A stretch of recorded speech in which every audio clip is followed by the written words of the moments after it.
Well, as the theme park wars continue to heat up and probably are not going to relent anytime soon, as Universal is becoming a much bigger competitor to Disney, as we have Epic Universe opening by Memorial Day of 2025, and that is only going to continue to drive the rivalry between Disney and Universal. There's a story here from the Business Insider about a family who went to Disneyland and then went to Universal Studios Hollywood, and they talk about how they found way more value and had a better experience at Universal Hollywood. Even though this is a story talking about Disneyland and Universal Studios Hollywood, I think a lot of this stuff also parlays over here into Orlando, where you're talking about Disney World and Universal Studios, and especially going into next year. I think we could see a lot more stories like this. So I just want to go through this and read through it, talk about it, give some thoughts, because I think it's a pretty interesting comparison. And again, having looked at a lot of the comments on this channel and from our podcast, which lots of people comment on things, this is not an unusual story that you do here. So hi, I'm Jared with Capture the Magic. And again, this is from the Business Insider, and the headline is, "My family of 6 spent full days at Disney for $2,677 and Universal for a little bit under $1,200. The latter was better in some huge ways." Says, "My family of 6 recently visited Disneyland and Universal Studios Hollywood. One day at Disneyland cost us $2,677, $479 for one night at a nearby hotel plus parking, $544 for meals and snacks, and $1,654 for 6 park tickets, including $180 for the line skipping services, $390 for the option to park hop from Disneyland to California Adventure. Our day at Universal came to $1,999, $289 for a one-night stay at a nearby hotel plus parking, $219 for meals and snacks, and $1,482 for 6 park tickets, including $882 for the base tickets and $600 for the line skipping passes. Even though we're big Disney fans and enjoyed our visit to the company's California theme park, Universal gave us a better experience and value." And it says, "We enjoyed food at both parks, but found more value at Universal." So the food at both parks wowed us. Disneyland had great options for character dining as parents of a 5-year-old and an 8-year-old, which is the ages of our children as well. So I can definitely relate to how this can go on their end. "It's hard to beat Minnie and Friends breakfast in the park. The all-you-can-eat Plaza Inn buffet is full of breakfast staples our kids love, and we love to meet the characters such as Minnie, Winnie the Pooh, Tigger, and Pluto. We weren't thrilled with the meal's $256 price tag, though, especially because no one in our family visited the buffet more than once." I mean, if you've ever done a character dining at Disney, it is not a cheap endeavor. I mean, most of them now are, I don't remember we haven't done one for a few years, but the last time we did one, I know it was around $60-something per person. I think it's closer to 70 or 80, depending on where you go now. So you're definitely paying a very high-end price just to be able to have some, in many cases, a good breakfast, but nothing amazing, and just have the characters come around to your table, take some pictures, sign some autographs. I mean, basically, that's what you're paying for there. At Disney, we also loved visiting Tiana's Palace for lunch and dinner at New Orleans Cafe. We shared entrees at both restaurants, so those meals cost us $175 total. At Universal, we started our day at the Wizarding World of Harry Potter, sharing 2 frozen butterbeers, breakfast pastries, and candy under the towering pillars of Hogwarts Castle, all of which cost us $44. We ate lunch at Toadstool Cafe and Super Nintendo World for $83. For dinner, we spent $90 at the 3 Broomsticks to share the great feast, a platter with chicken and ribs. And although those prices, I mean, you're still talking $83 and $90, for some food. When you're talking theme park prices, it's really not that bad. And I will say, in Universal's in with their food, I think the Hogsmeade stuff and the Diagon Alley food is very good, and the newer food offerings from Universal have been much better. But still, that's not a bad price to eat at those places for 4 people and come out under $100. Both parks provided top-notch service and high-quality food. Though our character dining at Disney was a bit of a splurge, we still found Universal to give us more value overall. Said both parks provide great entertainment, but Universal has one show that Disney can't compete with. And they go on to talk about the Waterworld show at Universal Hollywood, which that movie was not a success, but that show out in Hollywood is a really solid show. Though both parks offered something for everyone in our group, Disney doesn't have a show that can compete with the wowing spectacle that is Universal's Waterworld. It features high-stakes stunts, a charming pre-show, and a jaw-dropping special effects, including pyrotechnics and a full-sized seaplane crash. The aircraft made a big splash and exploded before stopping only feet from the stunned and cheering audience. Says, I prefer Disney's rides, but Universal's line skipping service is wildly better. It's absolutely better. I've made this argument even before Disney implemented what is now the Premier Pass, which is very expensive. I think Universal's system, if you're going to have a cut the line system, is the better system to use. I just think it works better. You don't have as many of these people walk around the park, so the standby lines are better as well. And then if you do splurge, or you say a Universal Premier Resort, you're able to get the Express Pass. It functions very, very well. Says, I prefer Disney's rides because I think Universal leans a bit too heavily on virtual and 3D elements. Historically, they have. Epic Universe will be different, but they do historically do that. But at least I got to experience everything Universal had to offer in one day, which is more than I can say for Disney. Disney's line skipping service didn't work as we expected it to. Called Genie Plus, now it is Lightning Lane Multipass. While we were there, but since renamed Lightning Lane Multipass, the service is supposed to allow guests to skip the lines or at least stand in lightning quick ride queues. Instead, we could only use the service on 3 premium attractions all day, and we still had to wait at least 30 minutes before enjoying them. In contrast, Universal's Express Pass let us walk right up to the front of every ride we went to. We didn't even have to make a difficult-to-nab reservation in advance, which Disney requires guests to do throughout each day on its in-park app. Or if you're at Disney World, you can pay upwards of $450 per person to not have to make reservations on your phone. So I suppose if that much is worth it, you can pay that extra price. But with Universal, that's just kind of built into it. We never waited longer than 5 minutes to get on any of Universal's attractions, not even popular ones such as Harry Potter and the Forbidden Journey. With our passes, we were able to experience every attraction at Universal in one day with a couple of hours to spare. Our Universal line skipping passes had a steeper price tag at $600 compared to the $180 we paid for Disney's equivalent service. Even so, our Universal tickets still cost about $200 less than the Disney ones. And that's really the thing when it comes to the Express Pass. People will sit there and will, for the longest time before Premier Pass came around from Disney, was that, yes, Universal system, I think many people think it works better, but they say it's very expensive, which it is, but because it's expensive, there's not as many of them walking around. And if you are able to get it, it just works so much easier. It's such a more of a relaxing experience to just walk up, they scan your card or your hotel key, whatever it is, and you just go onto the ride. You don't have to schedule anything. You don't have to be in your phone all the time. With Universal, you can still go to the theme park and not use your phone if you don't want to. They have mobile order if you'd like to use that, but you don't have to use it. So it's just a much more relaxed experience. And yes, you will pay more for it, but I think in comparison to Disney, where you have the multi-pass, where it has a way more people getting it, so your experience in the lightning lanes is not as quick as many people would assume it would be. And like they said, they were still waiting in line for 30 minutes on many of the attractions, which that can be even longer at Disney World that we've experienced when we've gotten it a couple of times with the multi-pass. It's not necessarily a walk right on type of situation. It says, we enjoyed Disney and Universal for different reasons, but the latter was better for my family. We recommend Universal Studios Hollywood more highly than Disneyland, especially to cost-conscious families. In addition to the reasons above, Universal had significantly better managed crowds and was about $700 cheaper overall. I hear pushback from friends who say that Universal doesn't offer the same level of magic as Disney or many premium rides, but it doesn't matter how many rides Disney has if guests can't go on the majority of them in a single visit, even when paying extra. It's a very good point.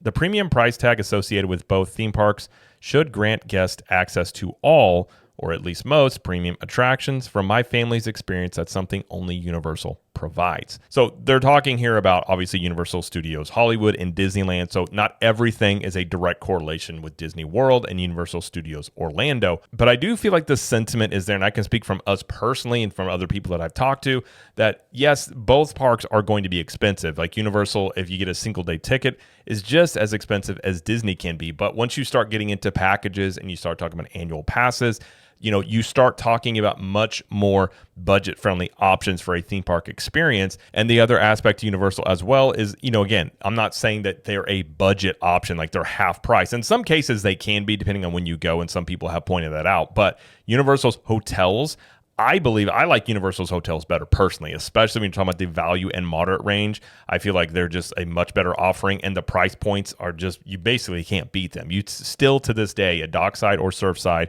which are their two value resorts that are kind of next to each other there, you can still get a one-bedroom suite for in the low $100 range. If you get just a regular room that doesn't have an extra bedroom in there, you can get it under $100. Now, obviously, it's going to depend on demand, and that's how hotels are. When it's a busier season, you're going to pay more. But overall, you can still find pockets with Universal where you get a lot more value, and even some of the food items. It depends on where you go. Like some of the things that Universal has, for instance, like the Shrek pretzel, which I think is somewhere around $12 or something. It's up there. It's a very aggressive pricing for a pretzel, but you can still do a lot of the experiences and the food at Universal that isn't as expensive as Disney. And then when you look at, say, Disneyland, now some of their day tickets are now over $200, which I don't think Disney World is going to be too far behind in that offering. And we just saw Universal release some of their things for Epic Universe in terms of when it's going to open. And we even saw with their brand new Helios Grand Hotel that it was starting. Now, I don't think this is going to be a nightly rate, but it said starting at $293 per night.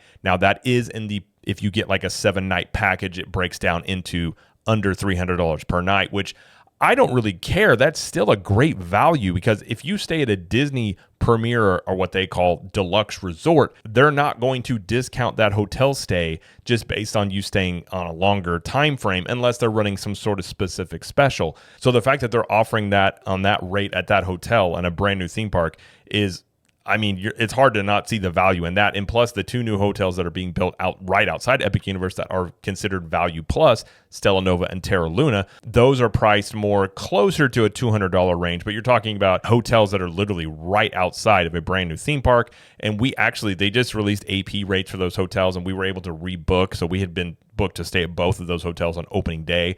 We were able to rebook under an AP rate, and I think it was somewhere closer to like $150 a night, which, I would argue, go to Disney and try and find any of the values at $150 a night. There's going to be pockets where you can, but for the most part, even for the all-star resorts, which are the most basic of hotels that you're going to find on Disney property, you're much more likely to pay close up to $200 per night on those. And then you talk about the experience itself. And when it comes to Disney, one of the things that I've said for a while is it's too complicated. And that's not anything new.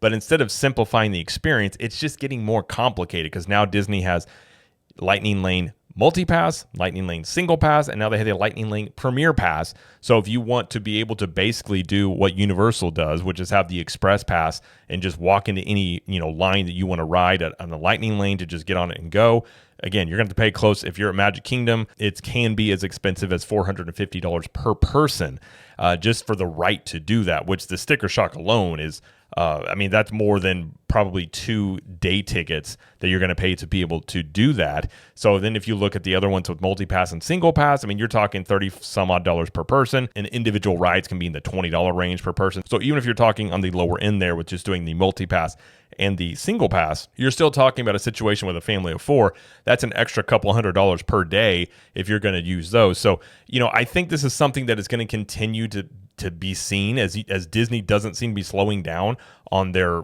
price hikes. They even said in 2025 they're raising ticket prices at Disney World. And then they've also said that they have moderation of demand going into 2025 with Universal unveiling their brand new theme park and really getting into high gear, in my opinion, in terms of what they're offering. I just think this is going to be something that you're going to start seeing more and more of. And yes, neither are cheap experiences, but I think when you're talking about how you feel after the fact, did you feel like it was worth it? How much, did you enjoy it? Would you go back? I really do feel like Universal is making many strides in that area. And a lot of people see, especially start talking about getting an AP, because not only, are there better budget options there, they have multiple levels of annual passes. If you get the top one, you're able to also get Express Pass after 4 o'clock included, which we do enjoy quite a bit. It's one of the better values that I think is out there in terms of the annual passes. Plus, you get valet parking. You get discounts on everything. So with Disney, when you have an annual pass, you get 10% off of some restaurants. You also get some merchandise discounts as well. But with Universal, you get discounts at Starbucks. You get discounts, everywhere. I've never been to a place where you did not get a discount at Universal outside of alcohol. They're not going to discount that. But other than that, there's a lot of discounts available. And I really do think Universal is really starting to up their game in terms of what the guest feels like they got out of their trip. And we've seen a lot of bigger outlets have been talking about Disney's price hikes. And now you got Business Insider. I'm not going to be surprised at all, as once Epic Universe opens, there's going to be a lot of stories about people saying they went to both parks and they feel like Universal had a better offering, had more value. And I just think this is something that's going to continue to be seen. And while, yes, this is just one family's experience. But I think you're going to start seeing more and more of this, because it's really hard to look at this and not start seeing, when you look at Disney, and just say how much longer are people and really families going to pay these prices as Disney keeps going higher and higher with everything, and they're going after that really high-end tier of guests coming in that have a lot of money. But the thing I've said all along with doing that is those people have a lot of options, and a lot of those people are going to spend a lot of money going to Europe or cruises or all-inclusive vacations. And Disney essentially has gotten into microtransactions on your trip, which, yeah, you pay your base level ticket to get in, but if you really want to have the full theme park experience, you're going to have to shell out a lot more money to be able to ride some of the most in-demand rides. Plus, you have the virtual queue that you have to try, and if you want to do that, you got to get up at 7 in the morning to try and get a virtual queue, which there's no guarantee you're going to get one of those. So then essentially, if you don't get that, then you have to get single pass if you want to ride some of these rides. And then not to mention, you have to be on your phone to schedule the multi-passes. You know, most of the food requires you. I don't know if they require you, but they highly encourage you to do the mobile ordering on your phone. So everything at Disney is just seemingly has this nickel and diming going on. And plus, you talk about just 5 years ago, you had fast passes included. You had Magical Express. That is now gone. So in just such a short amount of time, the difference in experience that you can see at Disneyland and Disney World has changed a lot. And when you look at Universal, it stayed basically the same. Universal never implemented a park reservation system. Their Express Pass system has been around for 20 plus years. So it's something that has been very consistent. It's just interesting seeing Disney now basically copy that system, trying to go for, in my opinion, a cash grab on people that would just buy this system because they just want they have the money to do it. They may not know how the park, the ins and outs of a theme park, and they just say, yeah, just get it, whatever. But I think as time goes on, these are things that's really going to start affecting Disney are the repeat visits. Disney World, and probably you can make the argument for Disneyland, was really built on the middle class. And essentially, Disney is pricing them out. We want to go after these really expensive clients. And if you are able to go, you pay the base level tickets to go, your experience is so vastly different than somebody who's willing to fork over, an extra couple $100 or thousands of dollars on your trip. And, for the most part with Universal, yes, the Express Pass is expensive, but if you do stay at a Premier Resort, you're able to get it included. And even if, say you got a family of four, say you pay $250, $300 some odd dollars per night, which you can find rates at Universal's Premier Resorts that are in that ballpark. I think we paid $280 for a night at one of the Premier Resorts. And when you do that, the day you check in and the day you check out, you get Express Pass Unlimited for both of those days. So you can save a lot of money by staying at the resorts, plus you get to stay at a nice resort. And so just on cost alone, you start seeing the more value with Universal before you even talk about the experiences. And really, it just becomes a numbers game, and then it becomes this, I would say, a lagging indicator of, you're not going to see everybody at once. You're just not going to stop going to Disney, but it becomes, how many people are rebooking, multiple trips? How many people are then saying, well, let's go check out Universal, let's go there. And it just becomes a slow decline while Disney has this competition from Universal. And you really can't argue that Universal has a much stronger offering than they used to, especially, but they're getting stronger, more confident in what they're doing. And obviously they have a brand new park opening up. They're going to be adding new things into their existing parks. So I really do feel like when you start looking at this from not only a guest perspective, but even investors are starting to look at this, and they're kind of putting up some warning signs saying, hey, we don't like how this looks. We've got weakness in the parks. We see the lagging demand. We see the competition, and a lot of them have downgraded the Disney stock, because if you look at what Disney's also doing to combat Epic Universe, it's basically shows and parades for the better part of probably 3 to 5 years until Disney gets the stuff that they just announced at D23 built. And really, again, the question I'm going to ask about Disney is, what did they do if they really get hit on attendance from Epic Universe? I mean, there's really not a whole lot they can do outside of massive discounts, as they're not going to have any real new attractions to really offer to people to lure them over from Epic Universe or Universal. And especially when Universal, one of the reasons they built Epic Universe was trying to get people to not just add on, most people would go on a Disney trip, add on a couple of days at Universal. They're trying to flip that, where people are staying either all or most of their trip at Universal and then maybe adding a day on or two over at Disney World. Even if that scenario happens and they're still going to Disney, but just not as much as they used to, Disney is going to feel that. But I do wonder if they're just completely underestimating how the reaction to Epic Universe is going to be, because I think they're counting on getting a bump from attendance because, whenever Universal built the Wizarding World of Harry Potter, they obviously had a massive increase in their attendance, but Disney saw a bump as well. But I think this is a very different time period. So not only do you have the costs and you're comparing the Universal, but you also have how people feel about Disney. And I feel like the last 5 to 6 years, there's been a drastic shift in how people view Disney, how they feel about them, and it is not the same company that it used to be. And even people that are Disney people that, listen, we've had a podcast where we talk about Disney and Universal for almost 8 years now. A lot of those people may still go, but they'll openly talk about how Disney is not what it used to be. And really with those people too, it's, in my opinion, once they have a good experience over at Universal, they really start looking at Universal and at the very least splitting time between the two parks more evenly. And I think that also is a situation that is not great for Disney because they're operating as if they don't have any competition. So they could have got away with a lot of the stuff they're doing right now, maybe 10-15 years ago, because they didn't really have that competition. But now there's a lot of competition, not just from Universal, but cruise lines. Plus, if they're going after this higher tier of guests coming in, they also have options, like we said, going to Europe and many other trips.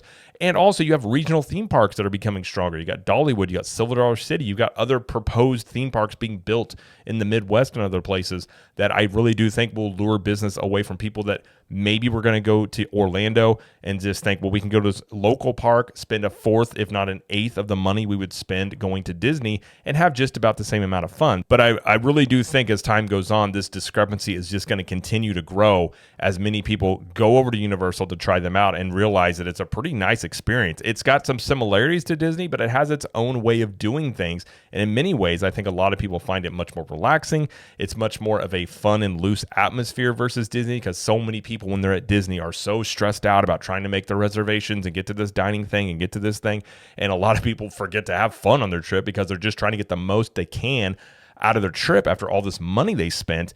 And I really think as time goes on, people's attitudes and how they feel about their trip are going to, affect rebooking on Disney. And maybe a lot of people saying, you know what, I'm just going to go back to Universal. I had a really good time. And maybe they went for a day or two before, but now they're going to book a 4 or 5 day trip over to Universal. And, they have a lot to offer. And I think that's going to be something that even if people don't stop going to Disney altogether, they just go less. That is a situation that is really bad for Disney, because with the theme parks for Disney being the main revenue source of the entire company now, there's a lot of pressure on the parks and they keep milking people for more and more money. And I just think this is setting up potentially for a really bad scenario for Disney in the next, 3 to 5 years. And I think they're hoping for the best and thinking for the best, but I don't know if they've really thought about the potential worst case scenario for them and what they would do in that situation, because Disney, again, has not been in this spot before. They've never had this amount of competition. And without being through that, I don't know if they know how to navigate these waters, because they don't even really want to act like Universal is much of a competition. But I do think at some point they're going to be in for a little bit of a rude awakening on that front. But either way, that's going to be it though for this video. If you like this video, please like it and subscribe to the channel as we do lots of coverage here of Universal Studios, Epic Universe, Disney World, and pop culture. And let us know in the comments, what do you think about this story? And do you think Universal offers a better value in many cases than Disney World? And until next time, we will see you in the parks.